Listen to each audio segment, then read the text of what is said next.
आज का फिजिक्स का एक छोटा सा टॉपिक लेते हैं, ड्रिफ्ट वेलोसिटी।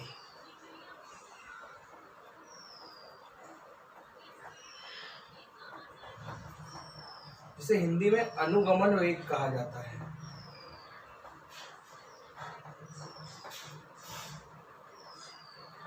वेग कहा जाता है। कोई भी कंडक्टर या चालक आप देखते हैं तो उनमें फ्री इलेक्ट्रॉन्स की संख्या ज़्यादा होती है। फ्री इलेक्ट्रॉन्स, ये हम इलेक्ट्रॉन थ्योरी में पढ़ चुके हैं। कोई भी कंडक्टर या चालक को हम लेते हैं तो उनमें जो फ्री इलेक्ट्रॉनों की संख्या होती है,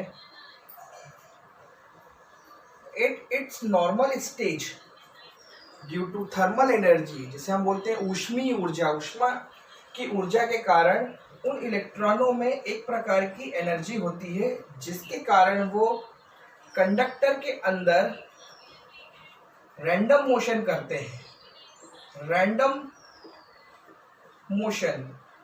मोशन का मतलब होता है कि किसी एक डेफिनेट डायरेक्शन में वो फ्लो नहीं करते हैं। कोई इलेक्ट्रॉन इस डायरेक्शन में जा रहा है तो कोई इधर आ जाता है, कोई इधर जा रहा है तो कोई इधर चला जाता है, कोई ऊपर जा रहा है तो कोई नीचे जाता है। अगर नेट इनका डिस्प्लेसमेंट देखा जाए तो वो जीरो होता है। मतलब हर एक इलेक्ट्रॉन की नेट वेलोसिटी देखें, नेट वेलोसिटी जीरो हो जाती है। क्यों हो जाती है? कि कोई इलेक्ट्रॉन की वेलोसिटी अगर इधर है u, तो ये वापस यहाँ जाने के बाद वो वापस इधर आ जाता है माइनस u, तो plus u minus u is equal to zero हो जाता है। तो ये किसी एक इलेक्ट्रॉन की बात नहीं हो रही है। कंडक्टर में ऐसे बहुत सारे इलेक्ट्रॉन्स होते हैं जो randomly to and fro move करते रहते हैं। तो अगर हम इनकी एवरेज वेलोसिटी u निकालें तो हर एक की जो एवरेज वेलोसिटी होती है u1 plus u2 plus u3 plus dash dash dash un, मतलब एक इलेक्ट्रॉन की इनिशियल वेलोसिटी, दूसरे इलेक्ट्रॉन की इनिशियल वेलोसिटी, ऐसे n इलेक्ट्रॉन अगर इस कंडक्टर में है और सबका अगर हम क्या कर दें, एवरेज निकालें, तो वो होता क्या है? जीरो होता है। क्यों होता है? क्योंकि हमने बताया कि रैंडमली मोशन वो इस तरह से करते हैं कि अगर 100 इलेक्ट्रॉन इधर जा रहे हैं तो 100 इलेक्ट्रॉन वापस इधर जाते हैं, तो वो दोनों एक दूसरे की वेलोसिटी को कैंसिल करते हैं, तो वो जीरो हो जाती है। तो u is equal to zero हो जाती है। मतलब कि नेट फ्लो जो होता है वो जीरो होता है, क्योंकि हमने I is equal to Q upon T जो पढ़ा है कि चार्ज का टाइम के साथ में फ्लो होना, पर यहाँ पर इलेक्ट्रॉन फ्लो नहीं हो पाते हैं। अगर एक जाता है तो वो वापस आ जाता है, कोई ऊपर जाता है तो वापस हो जाता है। तो नेट डायरेक्शन में फ्लो ऑफ चार्ज क्या होता है? जीरो होता है। इसलिए इस कंडक्टर में कोई भी करंट नहीं होता। इस तरह से हम कह सकते हैं I भी जीरो होती है।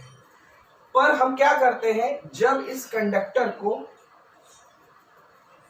किसी एक पोटेंशियल डिफरेंस प्लस v के साथ में इसे ऐड किया जाता है, प्लस माइनस, तो due to this potential difference एक एक्सटर्नल फील्ड इसमें डेवलप होगी, E इलेक्ट्रिक फील्ड, जो होती है प्लस से माइनस की ओर।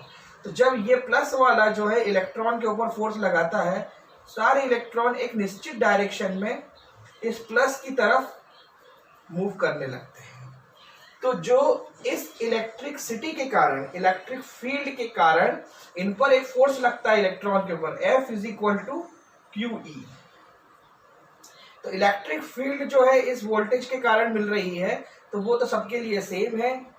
चार्ज सब पर, एक इलेक्ट्रॉन के ऊपर जो चार्ज होता है E is equal to 1.6 into 10 to the power minus 19 coulomb, वो भी हर एक इलेक्ट्रॉन पर फिक्स है।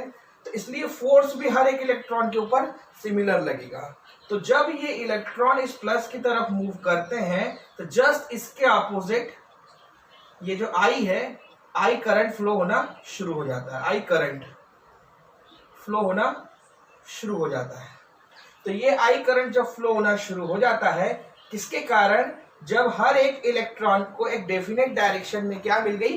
वेलोसिटी। तो वो एवरेज वेलोसिटी जो इन इलेक्ट्रॉन्स को इस पोटेंशियल डिफरेंस के कारण जो इलेक्ट्रिक फील्ड डेवलप हो रही है उसके कारण मिल रही है, वो वेलोसिटी कहलाती है ड्रिफ्ट वेलोसिटी।